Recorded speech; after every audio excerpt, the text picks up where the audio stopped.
Madam madam side కూడా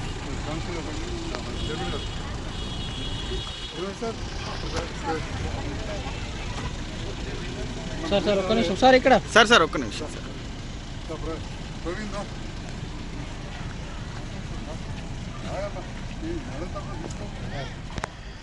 sir ఇక్కడ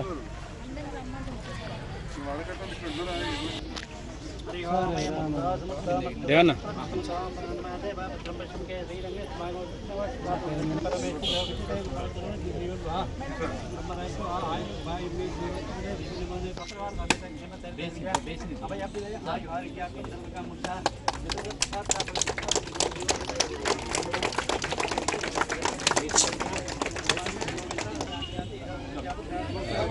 अरे एविएशन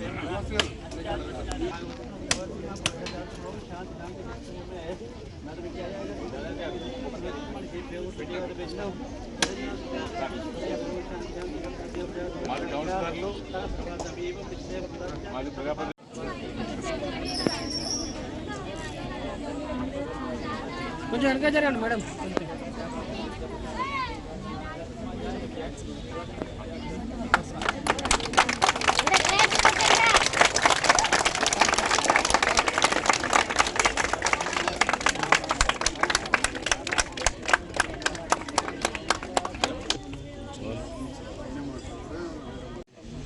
మున్సిపల్ చైర్పర్సన్ జ్యోతి మేడం గారు, అదేవిధంగా జిల్లా విద్యాధికారి రాము గారు, వివిధ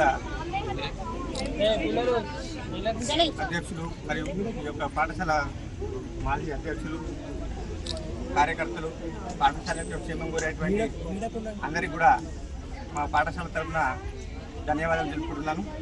ఈ పాఠశాలకు టీఎంసీ కింద మాకు సైన్స్ ల్యాబ్ శాంక్షన్ కావడం జరిగింది. అదేవిధంగా మాకు ఈ యొక్క టీఎంసీ కింద ఇంకా అనేక ఇంటర్వెన్షన్ కార్యక్రమాలు కూడా చేయడం జరుగుతుంది.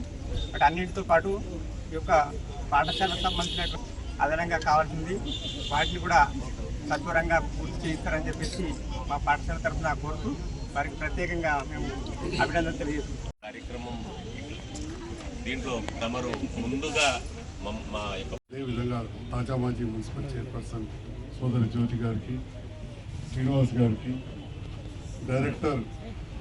మాజీ డైరెక్టర్ లైబ్రరీ విద్యావంతులు సుధాకర్ గారు, ఈ ప్రాంత నాయకులు, విద్యార్థి నాయకులు, యువత, ఉపాధ్యాయులు, సిబ్బంది, పాత్రికేయ మిత్రులు అందరికి కూడా నమస్కారం. అదేవిధంగా పిల్లలందరూ కూడా శుభాకాంక్షలు తెలియజేస్తున్నాం. మరి సైన్స్ ల్యాబ్స్ చాలా స్కూళ్ళకు మంజూరు అవ్వడం జరుగుతూ ఉంది. దానికి కారణం ఏంటంటే మన భారతదేశంలో కూడా ప్రతిదీ కూడా ఉత్పత్తి కావాలి, make in India, made in India ఉండాలని చెప్పి మన ప్రధానమంత్రి గారు వారు కలలు కన్నారు. అదేవిధంగా ఇప్పుడున్న మన ముఖ్యమంత్రి శ్రీ రేవంత్ రెడ్డి గారు కూడా యువతకు ఉపాధి ఉద్యోగాలు కలవాలంటే ఎవరి కాళ్ళ మీద వాళ్ళు నిలబడాలని చెప్పి ఐటీఐలను అత్యాధునికంగా మనం ముందుకు తీసుకెళ్తా ఉన్నాం.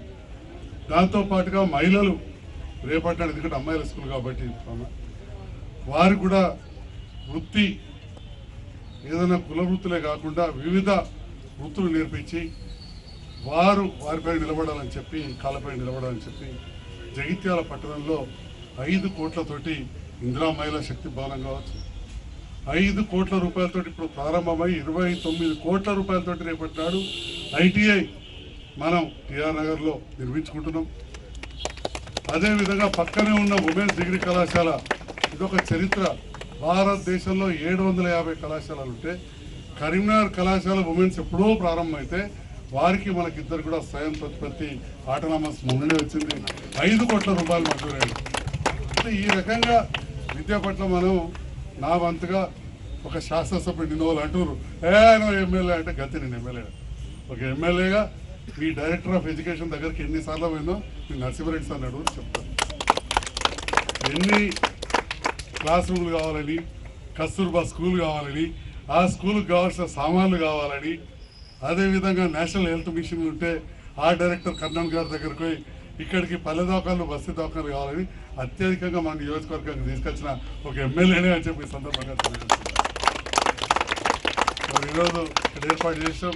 మా సోదరుడు ఇంజనీర్ గారు ధనంజయ్ గారు, అనితా మేడం వారు కూడా ప్రత్యేకమైన శ్రద్ధ పెడుతున్నారు. మన కొత్తవాడ స్కూల్ కూడా సైన్స్ ల్యాబ్ మంజూరైండే, ఇక్కడ స్థలం లేకుండే ఆల్టర్నేట్గా అంతర్గామకి ఇవ్వని అడగానే వారు కూడా ఫాలో అప్ చేస్తారు. ఒక 2 రోజులలో అది కూడా మంజూరు వస్తుంది. ఒక గ్రామానికి కూడా ఒక సైన్స్ ల్యాబ్ వస్తుంది. మూటపల్లి, కొత్తపేట లాంటి చిన్న చిన్న గ్రామాలకు సైన్స్ ల్యాబ్ వచ్చింది. బోర్డపల్లి లాంటి మారుమూల గ్రామానికి మనం ఇవాళ ఒక పల్లె దవాఖాన ఇచ్చినాం. అంటే ఈ రకంగా అత్యధిక పల్లె దవాఖానలే కావచ్చు ఇవన్నీ చేస్తా ఉన్నాం.